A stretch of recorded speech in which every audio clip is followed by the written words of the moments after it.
Toda la cultura, cada rapero y amante del hip hop debe su origen al Bronx, a principios de los 70s, mucho antes que los raperos, los breakers o la misma palabra hip hop existiesen. En la década de los 60s eran muy populares las fiestas animadas por los disc jockeys, también conocidos como DJs. Estos básicamente eran los encargados de que las fiestas fueran un éxito. Ponían la música, normalmente grandes éxitos de jazz y funk, e incluso hacían breves intervenciones hablando entre tema y tema. También se había implementado el beat matching, una técnica que consistía en poner a la par el tempo de dos canciones, lo que permitía crear transiciones imperceptibles entre los temas. Así, el rol del DJ se iba acrecentando. A finales de los 60s y principios de los 70s, las discos y los clubs de baile con disc jockeys entraron en decadencia y se volvió más popular la utilización de las bandas en vivo. Fue entonces que las fiestas vecinales comenzaron a tener lugar y los DJs ocuparon un nuevo lugar entre las mismas.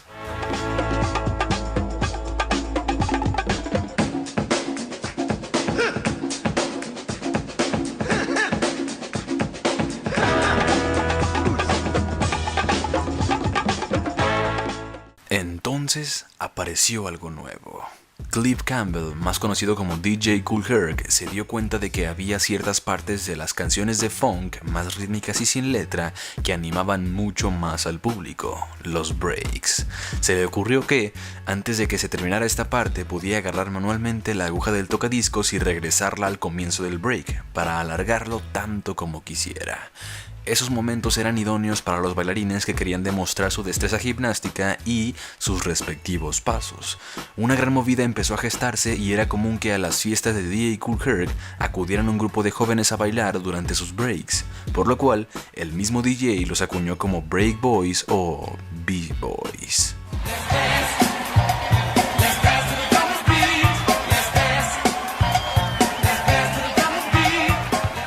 Luego, el mismo Kool Herc implementó un segundo disco para poder reproducirlos uno detrás del otro y conseguir el mismo efecto que antes lograba manualmente. Años después, este DJ sería conocido como el padre del hip hop.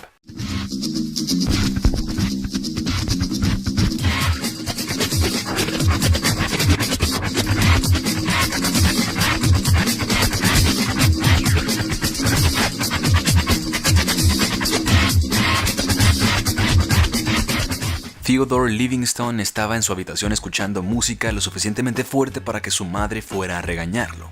Mientras ella permaneció gritándole, él mantuvo el disco agarrado, moviéndolo de adelante a atrás. Fue entonces cuando le pareció que era buena idea reproducir lo mismo en las fiestas.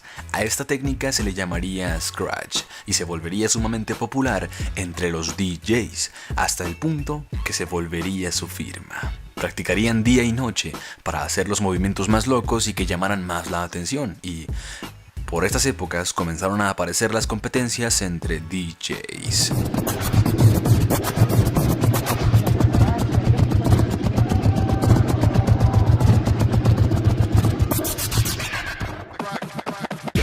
Como ya adelantamos, alrededor de los DJs y más específicamente de los breaks empezaba a aparecer un nuevo tipo de baile. A este nuevo género se le conoció como breaking y tan pronto apareció, de la misma manera que con los disc jockeys surgieron competencias entre los B-boys y las B-girls. Esta era una nueva vía mucho más pacífica para resolver los problemas entre pandillas que tan presentes estaban en el Bronx.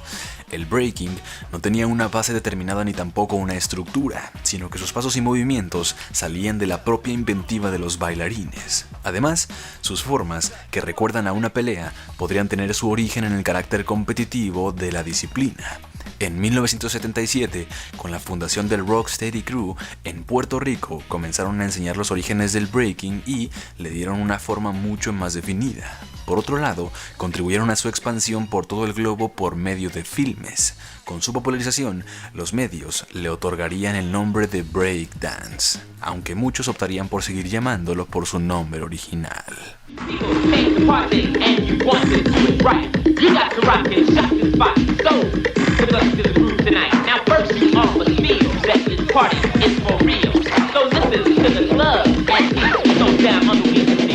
Por su parte, el graffiti, del cual todavía no hemos hablado, tiene un origen muy antiguo, pero con la aparición de los aerosoles se haría muy común su uso y empezarían a ser garabateados los nombres de multitud de artistas en diversas paredes de la ciudad, con aquellas gruesas letras tan características.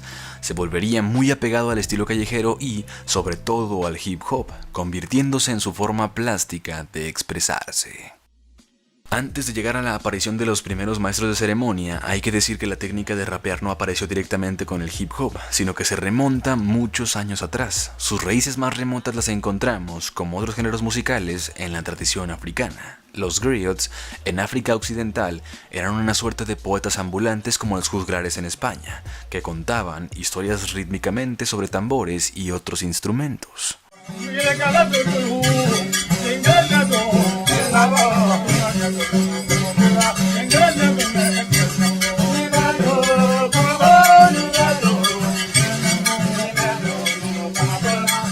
Más adelante, el blues, arraigado a las canciones del trabajo durante la esclavitud, apareció como género musical. Y varios historiadores argumentan que este se rapeaba desde la década de 1920. Luego, estos rasgos serían heredados por el jazz, que sería uno de los precursores de la música rap, tanto por su sonoridad como también por su poesía. Incluso, encontramos en la música clásica una forma de cantar semihablada con el compositor Arnold Schoenberg, porque al final, esto es rap. Una suerte de recitado con un ritmo y cierta musicalidad. Por cierto, aquí les dejo uno de los primeros raps de los que se tiene documentación, en donde aparecía con claridad una cadencia muy similar a la que estamos muy acostumbrados hoy en día.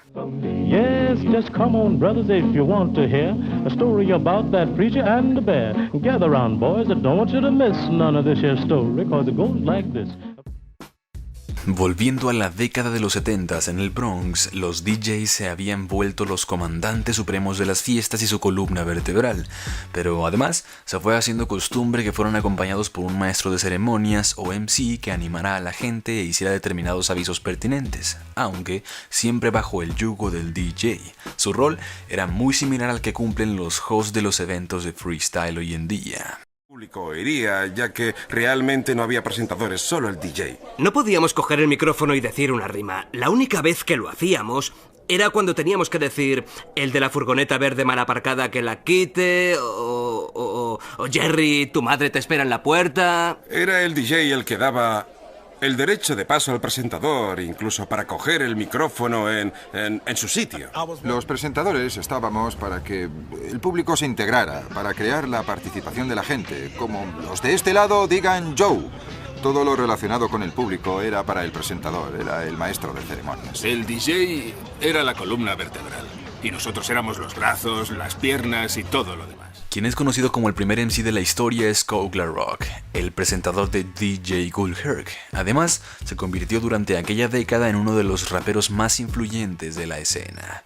La primera canción de rap popularmente aceptada es Rapper's Delight, publicada en 1979 por The Sugar Hill Gang, un trío estadounidense de hip hop. A diferencia de DJ Kool Herc o Afrika Bambaataa, no gozaban de prestigio en el ámbito, sino que fueron escogidos por la productora discográfica. Por ende, también podría decirse que fue el primer tema de rap comercial.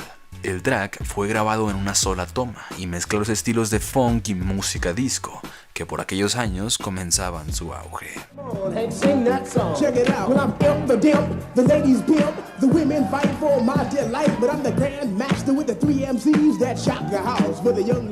Sonaba muy distinto el rap de entonces al que suena ahora, cuando ni siquiera existía el boom bap, y el sonido recuerda mucho más a la música funk que a las actuales canciones de hip hop.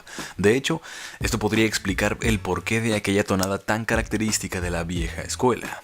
Por esos tiempos, los MCs comenzaron a tomar cada vez más relevancia, hasta el punto de que las discográficas los buscaban más a ellos que a los DJs, pues estos podían ser reemplazados por una simple instrumental. A fin y al cabo, lo que la gente común reconocía era la voz del rapero y no el toque del disc jockey. Cuando salió Rapper's Delight, se entró en la era en la que los raperos no necesitaban un DJ. Mientras tuvieran una máquina que hiciera percusión, no lo necesitaban.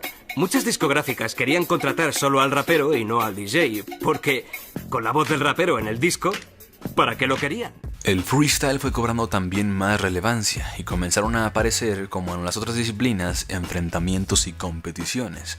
No se sabe exactamente cuándo empezó, pero el primer caso documentado de una batalla de freestyle fue entre Kool Moe Dee y BCB en Harlem en 1981, cuando este último nombró al primero en una de sus improvisaciones. Change the shit to the favorite jeans. Come on, Busy Bee, tell me what that means. Hold on, brother man, don't you say nothing. I'm not finished yet, I gotta tell you something. Too hot to trot, I'm hit to rock the spot. I'm gonna rock your ass whether you like it or not. Desde entonces iría recorriendo un proceso paulatino y las batallas de rap callejeras comenzarían a hacerse populares. Estas tenían el atractivo de ver a dos MCs enfrentándose. Inmediatamente, después de que uno dijera algo, el otro tenía la posibilidad de responder, por lo que era un ida y vuelta. Esto permitió resolver unos cuantos conflictos de manera verbal, esquivando las agresiones físicas. Apareció entonces la necesidad de poder rapear sin la necesidad de un DJ, por ejemplo, en plazas, y el beatboxing vino a resolver esto, con una persona que podía imitar hasta cierto punto el sonido de un tocadiscos, que no era, por otro lado, accesible para cualquiera, y ya no era necesario uno de estos para poder tirar un freestyle.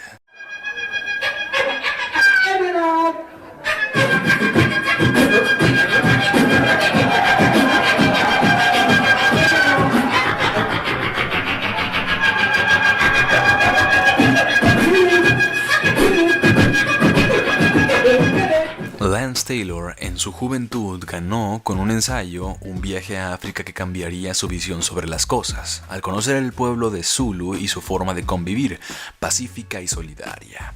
Cuando volvió al Bronx, cambió su nombre a Afrika Bambaataa y decidió que debía transmitir aquello que había conocido. Entonces formó la Universal Zulu Nation en 1976, con el objetivo de detener la guerra entre pandillas y generar unión entre sus integrantes. Afrika Bambaataa fue quien acuñó el término hip hop para referirse a la cultura, tomando una muletilla que algunos improvisadores repetían en sus freestyles, y dentro de la misma englobó el breaking, el MC, el DJ y el graffiti. Todos estos elementos existían y tenían determinado hábitat común, pero fue entonces que se los terminó de clasificar dentro de la misma cultura y bajo los mismos valores. Este es el hito que hemos escogido para simbolizar el nacimiento del hip hop, pero no ocurrió de la noche a la mañana, sino que fue un eslabón más en el desarrollo de esta vertiente que une a varias disciplinas distintas bajo una misma bandera: el respeto y la unión.